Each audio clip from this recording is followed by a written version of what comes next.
My husband kicked me out for his sister and her husband, but I got them screwed. I'm not really sure where things started going wrong, but I guess I've been seeing signs for a while now. You ever have that feeling when you look back and wonder how you didn't notice things were going downhill? Yeah, that's kind of where I'm at. I'm Anna, 40 years old, and life's been pretty good for me up until recently. I'm a day trader and investor, and I've managed to build a nice life for myself, even though I've got this congenital condition. It's not life-threatening or anything, but it means I've got to be cautious and take it easy sometimes. No pushing myself too hard. That's what the doctors say anyway. The thing is, I've been living a pretty controlled life because of it. I work from home, make decent money, and I was pretty okay with the idea that maybe having kids wasn't in the cards for me. It's something I've made peace with. But that's where John comes in. John, my husband, is 30.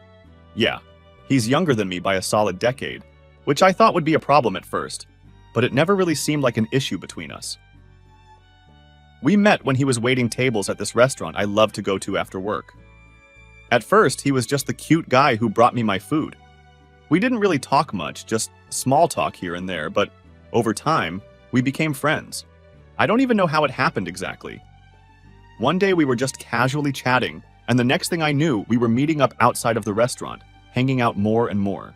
Before long, things got serious. I mean, he was sweet, attentive, and just seemed to genuinely care about me. I remember when he first proposed the idea of marriage, I hesitated. I wasn't sure if I should say yes because of the whole not being able to have kids thing. I mean, I didn't want him to feel like he was missing out on something. But John was all in. He reassured me over and over again that it didn't matter to him. He said something along the lines of, "If I wanted kids, I'd have chosen someone else." It sounds harsh when I say it now, but at the time it felt comforting. He just wanted me, not some ideal life with kids and all that. So, I believed him. We got married, and things were great at first. John was still working as a waiter, but after a few months he said he wanted to stay home and take care of things. He came up with the idea of being a stay-at-home husband, and honestly, it sounded perfect. "Wouldn't it be easier if I took care of everything at home so you can focus on your work?" he said one night. I agreed because yeah, why not? He loved cooking, and he was always talking about how he wanted to start his own restaurant one day.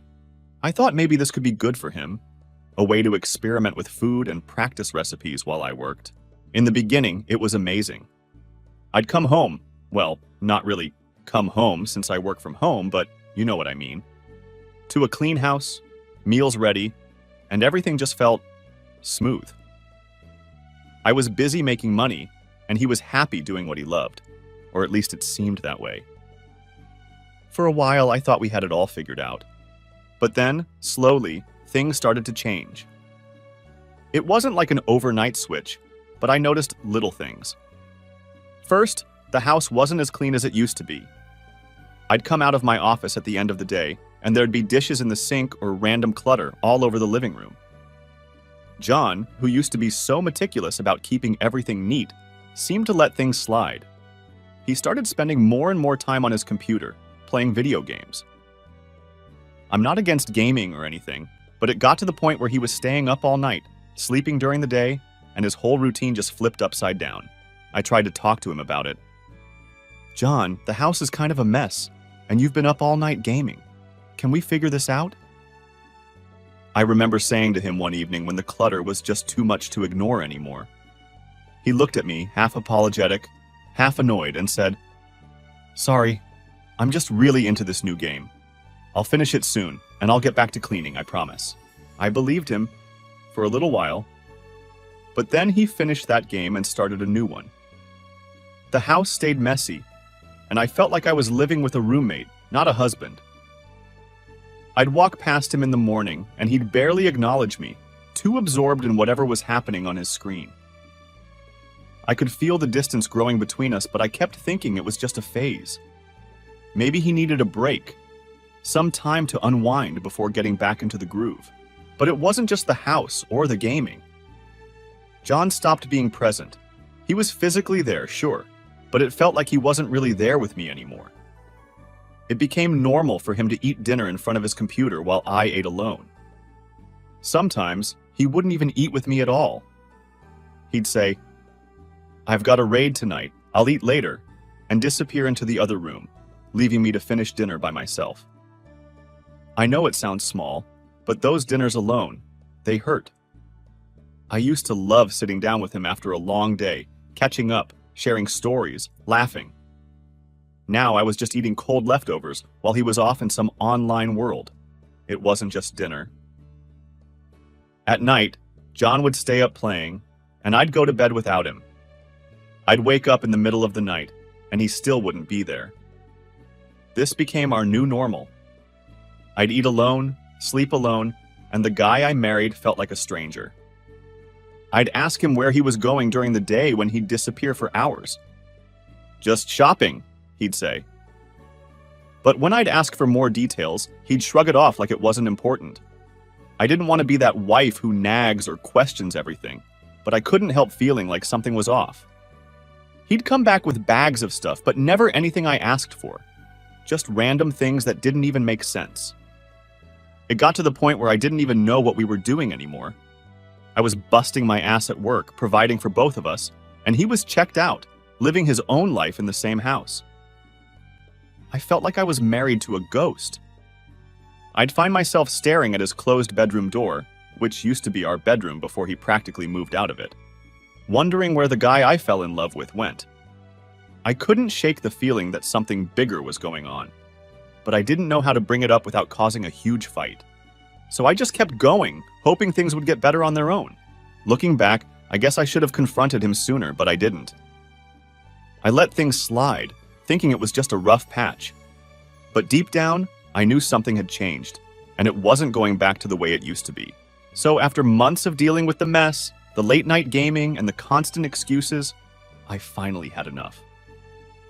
I mean, how long was I supposed to just sit there and watch him slack off while I carried the weight of everything? It wasn't like I was asking him to do something crazy. Just clean the house, cook meals, maybe give me some attention once in a while. You know, normal stuff for a couple living together. I remember one night, after he'd gone off to bed at 4 a.m., again, I was sitting there in the living room just staring at the mess.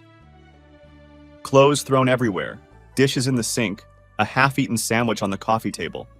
It hit me then. This wasn't the life I signed up for. I married John because I thought we were in this together. But suddenly, it felt like I was the only one who cared. The next morning, I decided I couldn't put it off anymore. We had to talk. I walked into the bedroom where he was still passed out, and I just blurted it out. "John, we need to talk, like, seriously talk." He groaned, pulled the blanket over his head, and mumbled, "Can it wait? I'm tired." "No," I said. "It can't wait. I'm tired too, but not just from lack of sleep. I'm tired of feeling like I'm doing this marriage alone."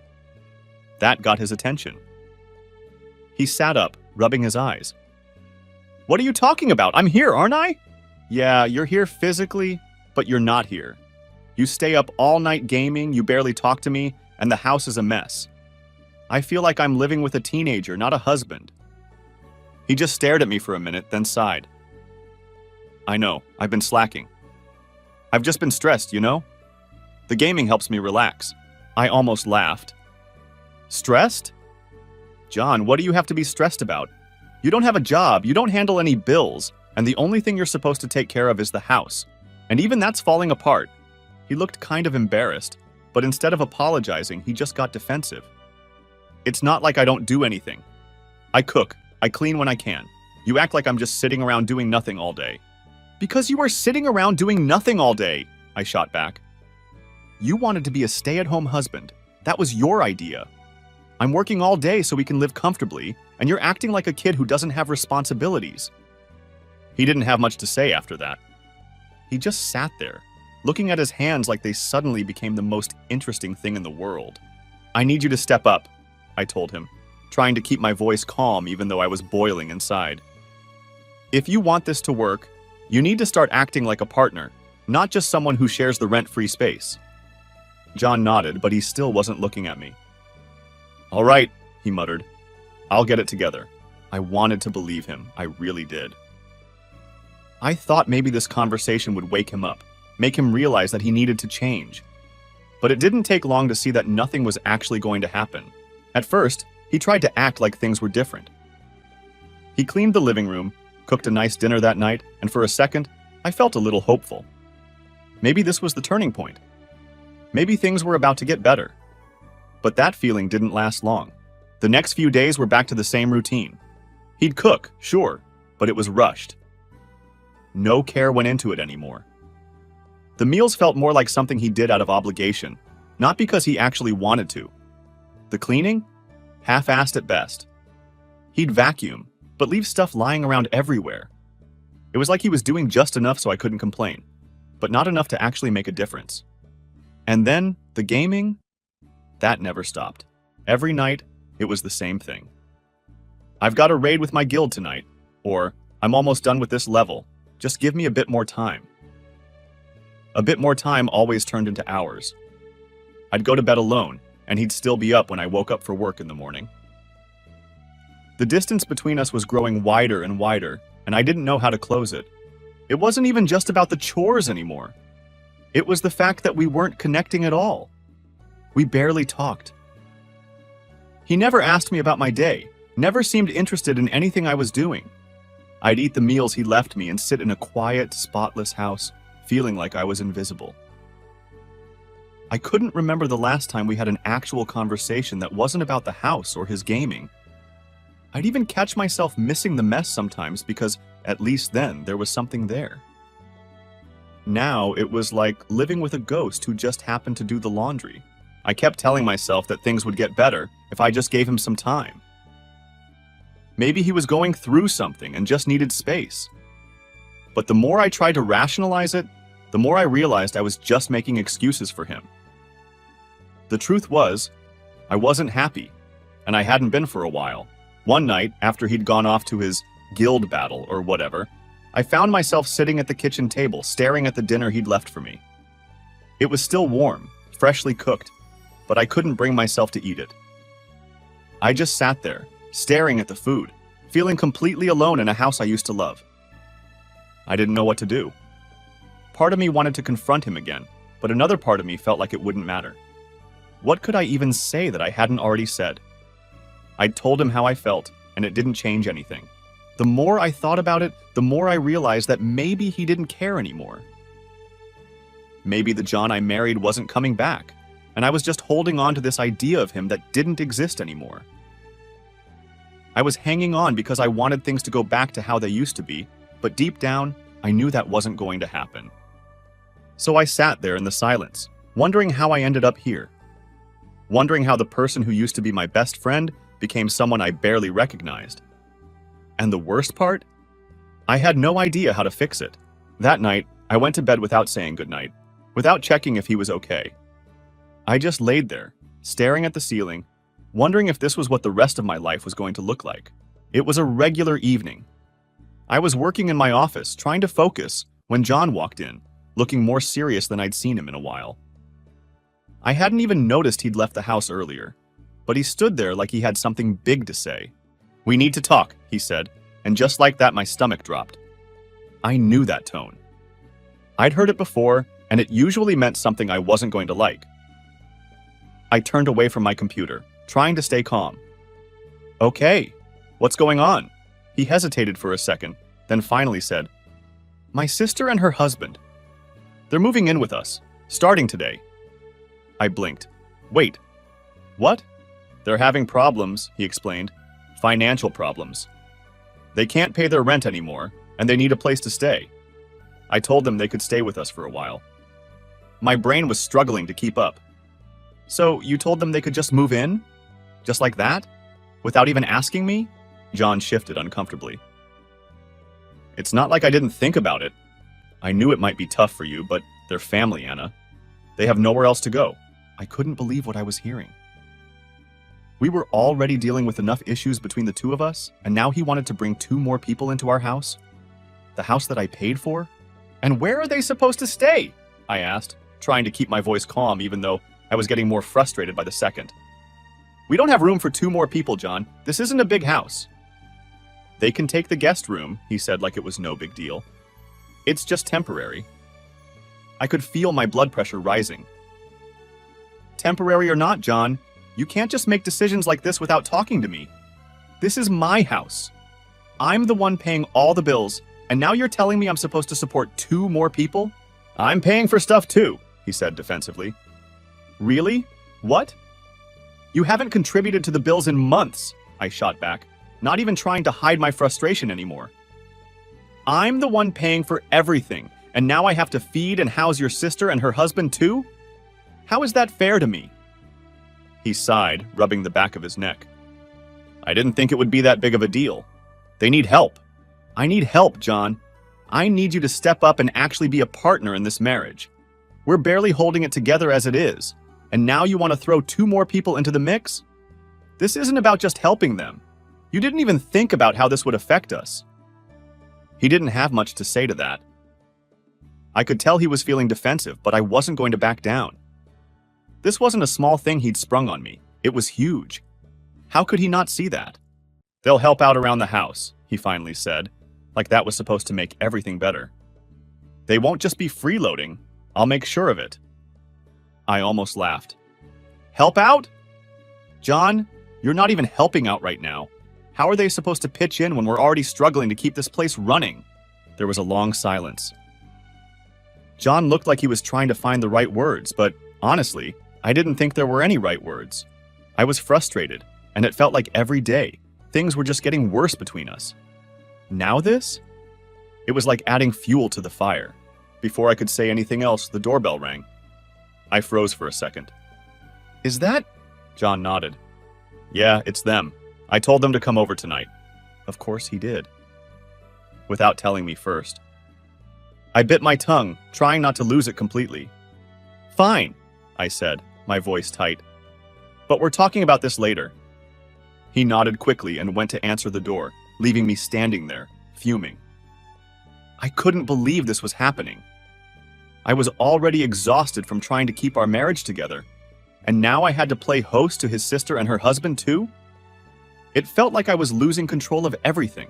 When John came back with them, his sister Karen looked tired.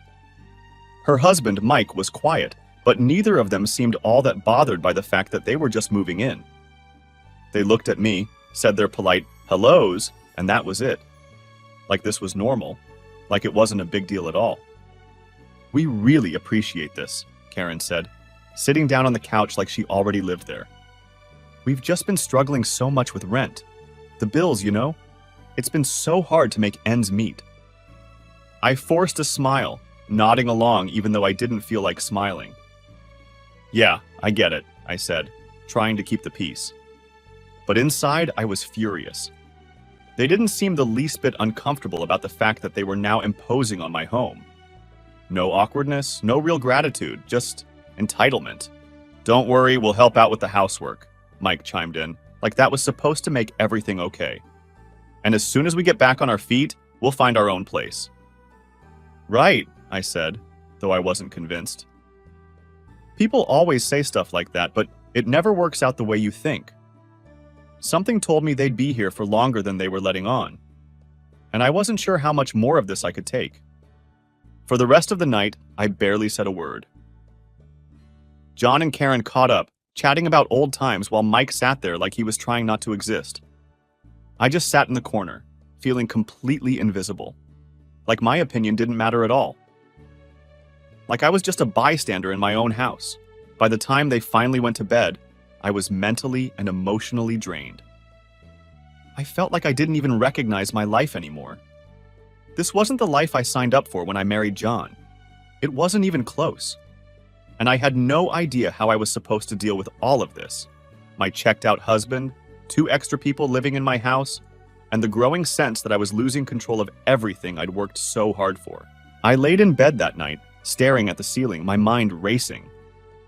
I couldn't keep doing this. Something had to give. But I had no idea what to do next. Things got bad fast. From the moment Karen and Mike moved in, everything felt off. It was like they brought this cloud of chaos with them, and suddenly, our house wasn't ours anymore. At first, I tried to be patient. I figured they were stressed, going through financial issues and all that, so I didn't want to make things worse. But man, they really didn't make it easy. The house started falling apart almost immediately. Dirty dishes stacked up in the sink. I couldn't even walk into the living room without stepping over piles of their clothes or moving their junk off the couch just to sit down. It wasn't just a mess, it was disgusting. I'd come home after a long day, and instead of relaxing, I'd find Karen and Mike lounging around, watching TV like they didn't have a care in the world. Meanwhile, I was practically living in a pigsty. And they weren't helping. Not with the cleaning, not with groceries, not with anything. Karen would leave her stuff everywhere, and Mike wasn't much better. Dirty socks, empty cups, snack wrappers, just scattered everywhere. I honestly don't think they lifted a finger to clean the entire time they were there. I mean, how do two adults not even think to help out around the house when they're literally freeloading? I tried to keep it together for a while. I didn't want to be the bad guy. I kept thinking, maybe if I say something, they'll realize how much of a mess they're making and pitch in. But of course, that didn't happen. It only got worse. Finally, I'd had enough. One evening, after stepping on one of Mike's dirty socks for the third time that day, I snapped. John was sitting on the couch with them, like nothing was wrong, just chilling and chatting like this was all normal. I walked over and, trying to stay calm, said, "John, can we talk for a second?" He looked at me, annoyed, but got up and followed me into the kitchen. As soon as we were out of earshot, I let it out. "John, this is getting ridiculous. I can't live like this. They're not helping with anything, the house is a mess, and I feel like I'm the only one who cares." He just stared at me, like I was the one being unreasonable. "They're going through a rough time," he said, almost like he was scolding me. "Can't you just give them a break?" A break? I couldn't believe what I was hearing. "John, they've been here for weeks. They don't clean, they don't cook, they don't do anything except make the house even worse. I'm tired of picking up after them, and I'm tired of being treated like this isn't my house too." His expression shifted and he looked mad. "So what? You expect me to kick them out? They're family, Anna. They need help." "I'm not asking you to kick them out. I'm asking them to start acting like adults and help around the house. Is that really too much to ask?" I was getting frustrated, and I could feel myself getting louder. That's when it all went downhill. "They're guests," he snapped. "And if you can't respect me in front of my family, maybe you should leave." I stood there, stunned. "Excuse me?" "You heard me," John said, raising his voice now. "If you can't handle this, maybe you're the one who should go. They're family. I'm not kicking them out because you're being selfish." Selfish. That was the word that broke me. Suddenly, I was done. I didn't care anymore. I was tired of being disrespected in my own home, tired of John defending his sister and her husband while treating me like I was the problem. They were in the other room, probably listening to everything, but I didn't care. I'd had enough. "If that's how you feel, John, then fine. I'll go," I said, my voice cold and steady. "I don't need to stay in a house where I'm not respected." I didn't wait for his response. I walked straight into our bedroom, grabbed a suitcase, and started packing. John didn't try to stop me. He didn't say a word. I think part of him thought I was bluffing, but I wasn't. I was done. I left the house that night. I didn't know exactly where I was going at first, but I knew I needed to get as far away from that situation as possible. After driving around aimlessly for a bit, I remembered this luxury resort I'd heard about from a friend. It was out of the way, quiet, and exactly what I needed. I booked a room and checked in that same night. It felt like stepping into another world. The soft lighting, the comfortable bed, the peace and quiet. It was a stark contrast to the chaos I'd just left behind. For the first time in weeks, I felt like I could breathe again. The next morning, I woke up and did something I never thought I'd do. I called a lawyer. I explained the situation, told them I was done, and asked how I could start the process of filing for divorce. I wasn't going to fight anymore. I wasn't going to argue with John about who was right or wrong. I just wanted out. The resort was everything I needed in that moment. It was a place to clear my head and figure out my next steps. I spent a few days there, lounging by the pool, getting room service, just focusing on myself for once. It felt good. better than I'd felt in a long time. But deep down, I knew this was just the beginning of a much bigger change. John called a few times, but I ignored him. I wasn't ready to talk yet. I didn't know what I'd even say. All I knew was that I was done with the mess, done with feeling unappreciated, and done with being treated like a second-class citizen in my own home. I deserved better than that. And honestly, it felt good to finally put myself first.